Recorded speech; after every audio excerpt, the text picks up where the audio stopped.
떠도는 여러분의 고견을 떴습니다. 떠평 보시기 앞서 구독과 좋아요도 꾹꾹 눌러주십시오. 오늘 떠평은요, 어떤 경제학자가 써서 SNS에 올린 것 같습니다. 그게 이제 떠도는데요. 일단 그대로 읽어드립니다. 이명박 대통령 때 미국발 서프라임 사태로 인해 금융위기가 찾아왔죠. 외생적 변수였음에도 환율은 900원에서 1,500원까지 올라갔죠. 차기 정부 때도 내생적 변수가 트리거가 될지 아니면 외생적 변수가 트리거가 될지는 모르지만 금융위기는 필히 겪을 수밖에 없을 것으로 봅니다. 2000년도는 미국 금리 6%에서 2008년은 5%에서 금융위기가 찾아왔고 현재는 미국 기준금리가 0.75밖에 되지 않아 아직은 시간이 좀 있어 보입니다. 최근 심화되고 있는 스태그플레이션 현상을 감안할 때 어쩜 더 빨리 올 수도 있을 것으로 보입니다. 코로나 팬데믹 이후 작년 3분기부터 이연된 소비, 정부 보조금으로 인해 전 품목의 가격 급등 현상을 경험하고 있는데 연말 크리스마스 시즌 그리고 내년 초 중국의 춘절까지는 현재의 국면이 해소될 가능성은 적어 보입니다.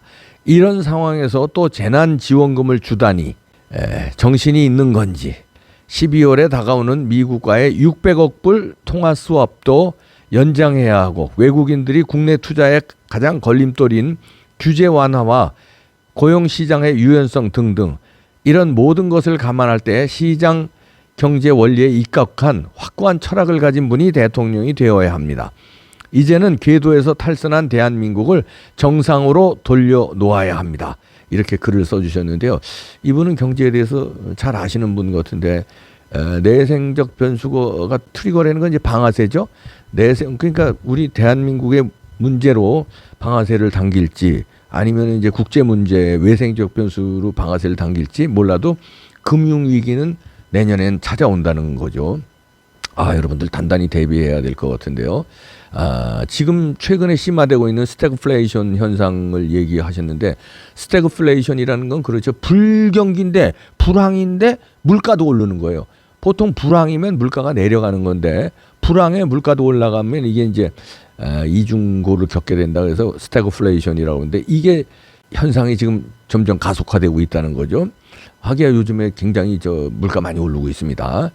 그리고 이제 문제는 만약에 이재명 정부가 들어오면 정부 보조금 기본소득이다 뭐다 엄청 뿌려댈 거 아닙니까? 이렇게 되면 이제 더 가격 급등 현상이 일어나고 그다음에 정부 보조금을 막 써야 돼. 국가 부채는 늘어나고 정부의 재정 건전성은 악화되고 그러니까 코리아 리스크는 더 커지고 이래서 이제 금융위기를 맞이한다는 거죠. 그리고 이제 이분도 지적했지만 중국 문제도 지금 외국에서 방아쇠를 당길 수 있다, 트리거가 될 수 있다는 거는 중국이 지금 상황이 좋지 않습니다. 그 부동산 재벌 그룹 있죠? 거기가 지금 부도 위기라는 거 아니에요? 국가에서 어떻게든지 틀어막겠지만 만약에 그게 여의치 않으면 미국발 서프라임 모기지 사태는 저리 가라로 엄청 큰 사태가 올 수 있다는. 왜냐하면 중국하고 한국하고는 경제적으로 굉장히 지금 밀접하잖아요. 근데 이 헝다그룹인가요? 부동산 최고의 그룹인데 여기가 만약에 부도가 나면은 엄청난 이제 파장이 세계 경제 금융 위기에 몰아갈 수 있고요. 그 다음에 이 중국이 버티고 있는 거는 성장률 때문에 버티고 있거든요.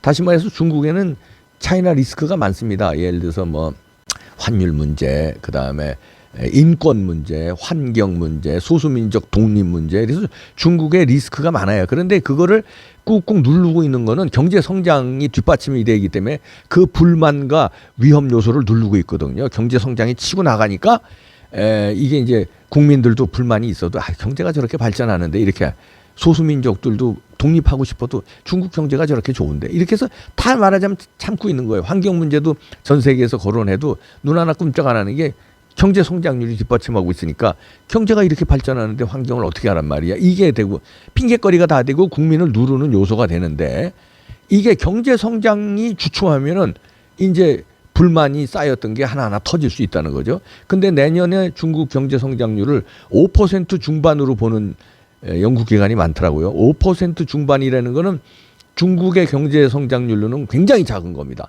우리가 5% 중반이라면 꽤 큰 거죠.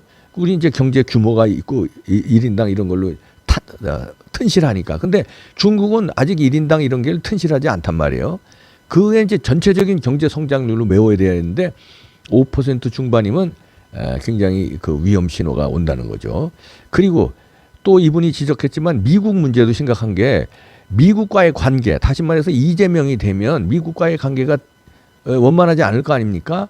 그럴 때 만약에 금융위기 초기가 오는데 스와프, 그러니까 통화 스와핑 한다는 거죠.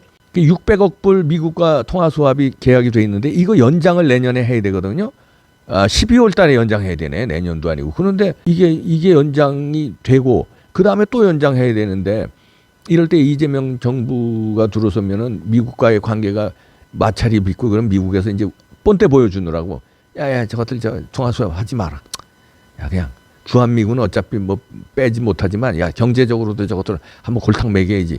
이재명이 저거 안 되겠어. 싸가지 없어. 이러면은 통화 스왑 안 해주면은 일본도 지금 통화 스왑 안 해주잖아요. 한미일 동맹이 지금 완전히 금 가게 되면 이재명이 들어와서 그럼 미국과 일본이 금융위기가 올 때 이제 통화 스왑을 통해서 우리 원화를 주고 달러를 가져오고 일본한테는 우리 원화를 주고 앵화를 가져오고 이래서 외환을 확보를 해야 되는데 아이고 왜 안 빌려줘 이렇게 되면은 외환 확보가 안 되면은 어려운 상황이 맞을 수 있다. 물론 97년 외환 위기 때보다 우리 외환 그 보유량이 많습니다. 많지만 전 세계적으로 금융위기가 닥치게 되면은 이게 어떻게 될지 모르거든요. 그리고 지금 전 세계 경제 전망이 어둡습니다. 전 세계적으로 그건 뭐 잘 아시다시피 코로나 팬데믹이 이게 내년에 해소될 기미가 없다는 거죠.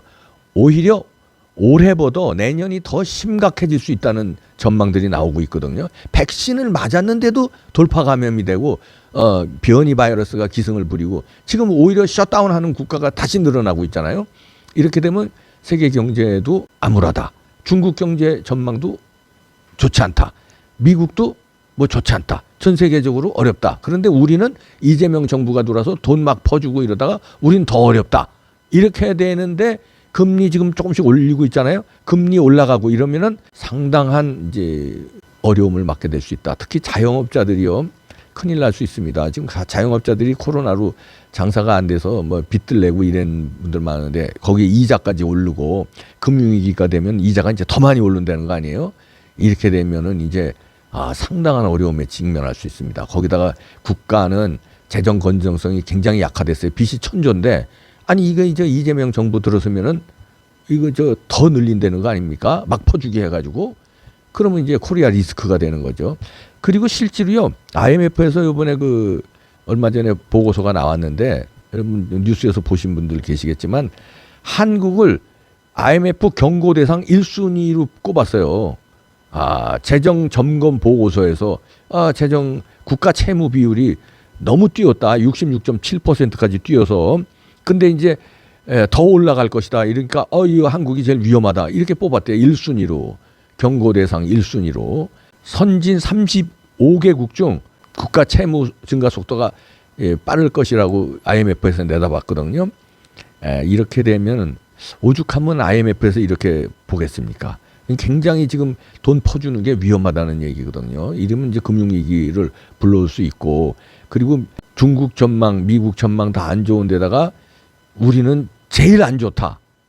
이렇게 되는데 이재명이 들어서서 한미동맹 훼손하면 통화 수합도 어렵게 된다. 일본의 도움도 못 받게 된다. 이렇게 되면 이제 어려워진다는 거죠. 그래서 이분이 주장하시는 거는 대한민국의 경제를 버틸려면 시장 경제 원리에 입각한 확고한 철학을 가진 분이 대통령이 돼야 된다. 이렇게 하거든요. 근데 이재명은 아니잖아요. 시장 원리하고 반대로 가고 있잖아요. 사회주의 경제 원리 쪽으로 퍼주는 거 하고 그다음에 규제하고 그다음에 정부에 의존하게 하고 이런 게 시장 경제 원리하고 반대로 가니까 윤석열을 응원을 떠나서 이 경제 위기가 올 수 있는 지금 내년이기 때문에 대통령을 잘 뽑아야 된다. 이분은 이렇게 조심스럽게 윤석열 이름은 안 대고 그렇게 하고 있습니다만 내심 뜻은 그거 아니겠습니까? 하여튼 그런데 대통령 선거 중요합니다. 이게 뭐 안보도 중요하고요. 여러 가지 뭐 뭐 지금 대장동 사건 수사도 그렇고 부정선거 수사도 그렇고 그러니까 이런 거에도 잘 대처할 대통령도 중요하지만요. 이거 지금 내년 경제가 세계적으로 굉장히 위험할 수 있다는 거예요. 근데 우리는 더 취약해졌다는 거죠. 그리고 우리의 불안 요소는 지금 더 많다는 거죠. 그렇게 될 때 이 경제를 잘 버틸 수 있는 이명박 대통령은 경제에 밝았기 때문에 그때 국제적인 금융위기 상황에서 잘 돌파했고 박근혜 대통령도 잘 돌파했어요. 근데 이재명이 되면 이거 상당한 위험으로 몰아갈 수 있다는 지적이네요. 아, 이거 걱정되네요. 야, 이거 이래서들 요즘 분위기가 제 후배 하나도 얼마 전에 지금 떠났어요. 이민을. 그 돈 많은 친구인데 불안하다는 거야. 여기 내년에 세금도 엄청 뜯기고 그런데 내년에 심각해진다는 거예요. 그러면서 떠나더라고요. 오죽하면 이민 가겠습니까? 이런 전망들이 나오니까 참 큰일 났습니다.